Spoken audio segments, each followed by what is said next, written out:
আজকে আমরা একটা মজার একটা জিনিস জানবো। এটা তোমরা যখনই জ্যামিতি করো তখন তোমরা ব্যবহার করো এবং কথায় কথায় তোমরা রেখা কথাটা খুব বেশি ব্যবহার করো, কিন্তু তোমরা একটা জিনিস ক্লিয়ার না, রেখা কোনটা, রশ্মি কোনটা এবং রেখা অংশ কোনটা। আশা করি আজকের ভিডিওটা দেখলে তোমরা ক্লিয়ার হয়ে যাবে। একটু খেয়াল করো বোর্ডের দিকে, আমি অলরেডি লিখে রাখছি রেখা, রেখাংশ ও রশ্মি। একটু খেয়াল করো তো। প্রথমে আমরা জানবো রেখা কি। প্রথমে জানবো কি আমরা, রেখা কি। তোমরা সবাই জানো রেখাংশ রশ্মির সবগুলোতে এরকম একটা লম্বা দাগ থাকে নাকি? তাহলে রেখাতে একটা দাগ আছে, কিন্তু কাহিনী হচ্ছে রেখাটা দৈর্ঘ্য নির্দিষ্ট না। দৈর্ঘ্য কি বললাম? নির্দিষ্ট না। দৈর্ঘ্য নির্দিষ্ট না এবং কি নাই? প্রান্ত কোনো বিন্দু নাই। প্রান্ত বিন্দু নাই। দ্যাট মিনস এখানে দুইটা পয়েন্ট লিখলাম, খেয়াল করো। প্রথম পয়েন্ট, দৈর্ঘ্য নির্দিষ্ট না, মানে রেখাটা কত বড় হবে তা নির্দিষ্ট না। এবং 2 নম্বর লিখেছি প্রান্ত বিন্দু নাই, মানে এটা কোথায় শুরু হবে কোথায় শেষ হবে সেটা নির্দিষ্ট না। এই জন্য আমরা কি করি, এই যে তীর চিহ্নটা ইউজ করি। এটার মানে বোঝায় এটা নির্দিষ্ট না, এটা চলনশীল, কন্টিনিউয়াসলি চলবে। তাহলে রেখা জিনিসটা হচ্ছে আমাদের কি, এর দৈর্ঘ্য নাই নির্দিষ্ট এবং প্রান্ত বিন্দু নাই। এবার চলে আসো রেখা অংশ।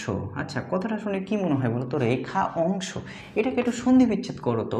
সন্ধি বিচ্ছেদ করলে কি হয় খেয়াল করো। রেখা অংশ, রেখা যোগ অংশ, তাহলে এটা দাঁড়ায় কি, রেখাংশ। তাহলে এটা হচ্ছে আমরা সন্ধি বিচ্ছেদ করলাম, বাংলা গ্রামারে চলে গেলাম।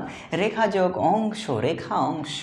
খেয়াল করো, রেখা যোগ অংশ, দ্যাট মিন সেটা বোঝায় কি, একটা রেখার মধ্যবর্তী কোনো অংশকেই বলা হয় রেখা অংশ। তাহলে দেখো এই যে দাগটা ছিল, আমি সেই রকম একটা দাগ নিলাম, মনে করো এইটা হচ্ছে আমাদের কি বলতো, রেখা। এটা হচ্ছে রেখা, এর মধ্যবর্তী কোনো একটা অংশ এখান এবং এখানে, এই জায়গাটা কেটে নিলাম। এই জায়গাটুক মনে করো কেটে নিয়ে আলাদা করে দিলাম। দেখো আমরা কেটে নিয়েছি, মনে করো কেটে নিয়ে কী করে দিয়েছি, আলাদা করে নিয়েছি, তাই না? এই যে আলাদা করে নিয়েছি, তখন দেখো এর একটা প্রান্ত বিন্দু আছে, এর একটা কি আছে, প্রান্ত বিন্দু আছে। এবার নির্দিষ্ট একটা কি আছে বলো তো, দৈর্ঘ্য আছে। মনে করো 5 মিটার, 5 সেন্টিমিটার, যাই মনে করো, তাহলে একটা নির্দিষ্ট দৈর্ঘ্য আছে। তাহলে রেখা অংশের ক্ষেত্রে কি থাকে, দৈর্ঘ্য থাকে। আর কি থাকে বলো তো, প্রান্ত বিন্দু থাকে। প্রান্ত বিন্দু থাকে, তাই না?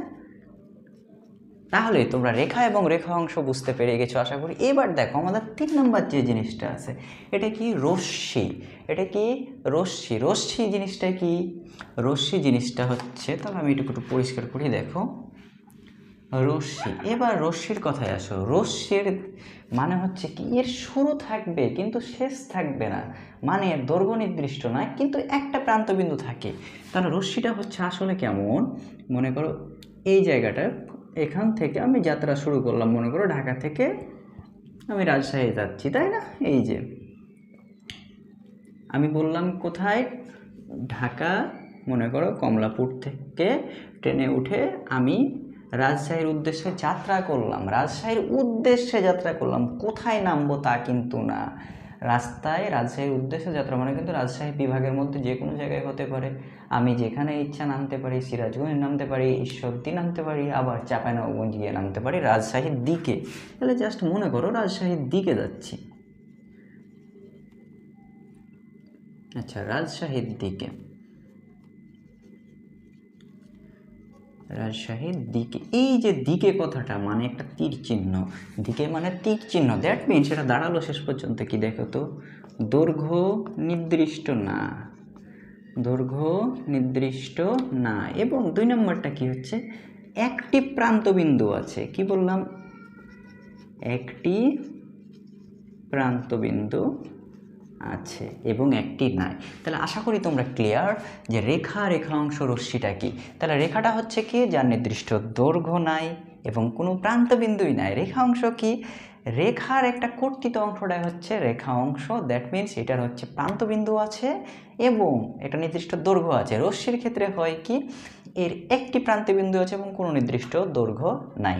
আশা করি বুঝতে পেরেছো, আর কখনো ভুল হবে না তোমাদের। ধন্যবাদ।